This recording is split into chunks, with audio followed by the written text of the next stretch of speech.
Finish your system, so I'm just going to run through a few things with you so that when you get it up on site you're already familiar with what's going on. So it'll come to you on a pallet. You just need to stand it up out of the pallet against the wall, and you need to add, there'll be some extension pieces for the legs with joiners, just add those on the bottom. It's only because it'll be too long to fit on the pallet otherwise. So you'll stand it up like so. You'll notice on the side we've allowed for some brackets so that you can just bolt into some timber with some hex bolts. They're also adjustable, so you can go up and down to find some timber if you need to. So the first thing you'll do is you'll set up your battery kit like so. It'll come on a pallet pretty much like it is with these cable links in, and you'll find all the batteries are numbered. So if you take a photo of that before you pull the batteries off, and just make sure you put it back the same, you won't go wrong. There's also extra links that need to be added. I won't put them on now because you're probably going to have to pull each battery off to put them in place anyway. You can of course leave it on the pallet, but you need to build some kind of protection around it because it needs to be lockable, just so kids can't mess about with it. This is important. This link goes between battery 6 and 7. And that's what we call our midpoint sensor. Okay? Your other battery cables will also have sensors on them, but they're just positive and negative, and you can't get those wrong. So your control panel will come like that. So the first thing you need to do to fire it up, there'll be three fuses that look like this. These are what we call the midpoint fuses. Okay? And you'll notice down here there's 3 fuse holders. So you just put them in like so, You'll hear the inverter start to fire up, and you'll notice a few lights will come on there in a minute. But what it's doing is it's just charging up all the capacitors inside the inverter and getting it ready to operate. You'll hear the alarm, so you can just, if that annoys you, just turn it off. The next thing to do is to place in the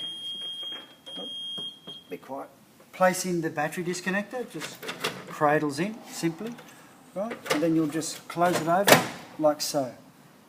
So now you'll find that the lights will all go green. There we go. And then you just switch it on. So just hold it down for about 2 seconds. Okay.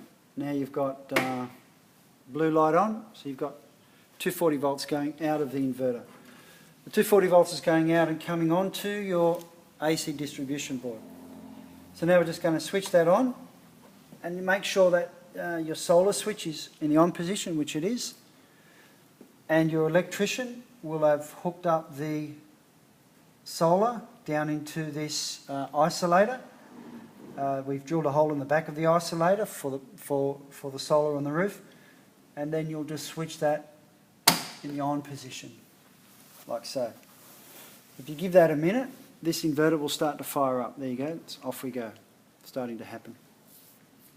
Generally takes about, you'll see it initializing, generally takes about 60 seconds or so. See how it says next connection, 53, 52. And all it's doing is it's just testing the grid, because it thinks it's looking at the grid, but in fact it's looking into this inverter. So it's just testing frequency, testing resistance up on top of the roof through your solar array, making sure that everything is correct. And that'll kick along in a minute. We'll come back to that. Also, there's some cables here which are important as well. That's your temperature sense cables for the batteries. They need to go just perhaps cable tied to the battery leads and just drop them down inside the battery there somewhere. That's quite important, because if the batteries get too warm, the charge rate will just slow down a little. Just back off. We've also given you, here we go, you can hear this inverter coming on now. You can hear it clicking, okay. Right, now it's operating. Now if you look, you'll know it's operating correctly because you'll see 2 little arrows spinning around there, and that's an indication that everything's going quite okay. If we scroll around, power out at the moment is 486 watts. I don't know if you noticed that, but you would have seen that just ramping up from about 30% to 100. That's your limiter. Now there's communications between this inverter and this SP Pro, and the SP Pro is going to limit any power output from this inverter if it needs to. So if the batteries are fully charged, you might see it ramp down to 10%, 5%. So it's only taking what it needs off the roof.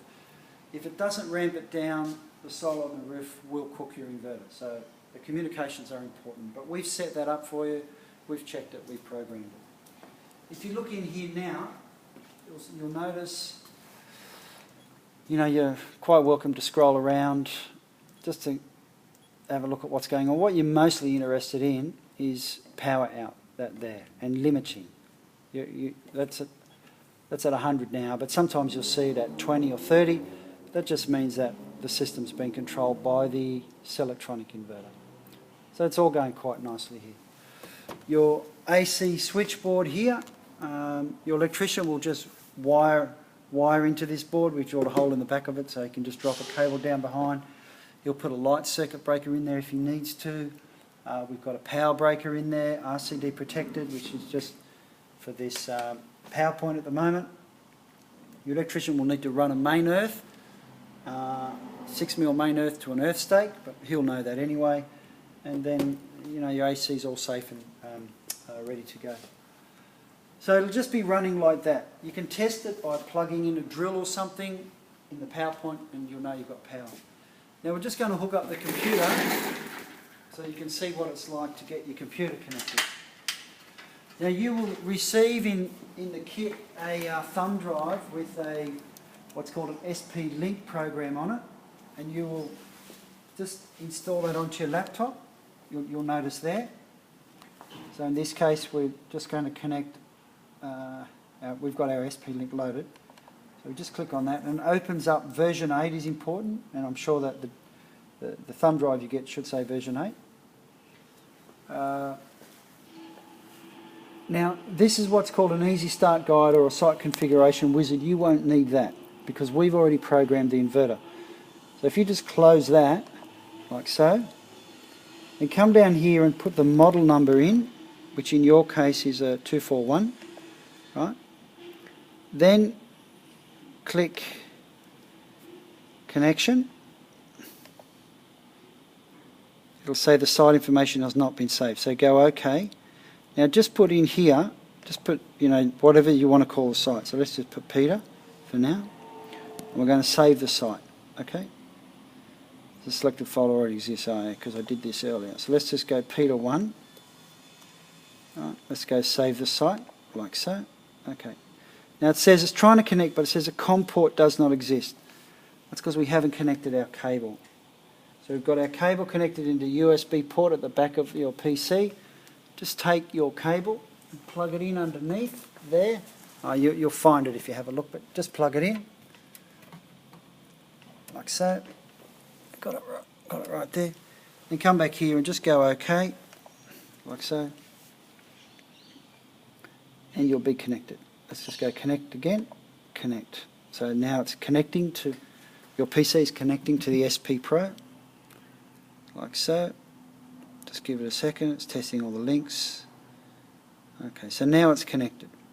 So what you do now, once it's connected, is just click that configuration settings button, and you'll notice, don't touch anything else, but just come over here and go get SP Pro's configuration. So you get it, and what it's going to do is it's going to download all the information we've put in the inverter. It's going to download it onto your computer. So now you have the same parameters that we've programmed for you. Okay. Now you'll notice that it's, if you look across here, follow the arrow, it's off grid, they're sealed batteries because they're gel. We've allowed at this stage a 5 kVA generator, and we've allowed battery capacity at 1050. So we've set it up ready to go. What you're probably most interested in is, you can look at quick view here, which is kind of handy. It's just a reflection of what's on the inverter. But you'll see here, it'll tell you battery current. So when it's like that, without a negative, that's what's going in. So that's positive going into the battery. Tells you the battery state of charge, battery voltage, tells you what the AC load is going out of the system, and it tells you what your solar's producing, which right there is 170 watts, which is right, it's pretty cloudy outside. And you've also got quite a bit of information. If you go to data view, you'll notice that you've got AC history of load energy, of input energy. You've got DC history, what's gone into the battery, what's come out of the battery. It'll tell you what's going on today. And it'll also tell you what's going on right now. And so if there was an alarm light perhaps, or it was calling for a generator, you might see a red light on there that's calling for a generator. It'll have down here what the action required is. It might say manual start generator. In the case of a manual start, if it's auto start generator and the generator hadn't come on but it was calling for it to come on, the generator might have been left off or something. So it'll tell you what the action required is in there. It's quite helpful. So being able to connect into the SP Pro is you'll find is useful. So just go back to quick view. Often this is pretty much what people want to know, what they want to see. If you dialed in from a remote location, you'd probably want to see that, but you'd also want to have a look at your data view, which is always quite helpful. So that's pretty much connecting into the SP Pro. When you want to get out, disconnect. You'll wait for it to disconnect, like so. Now, if you want to make any changes to the SP Pro, it will ask you for a password. You'll need to ring me to get that password. Okay. That's it. So we can disconnect.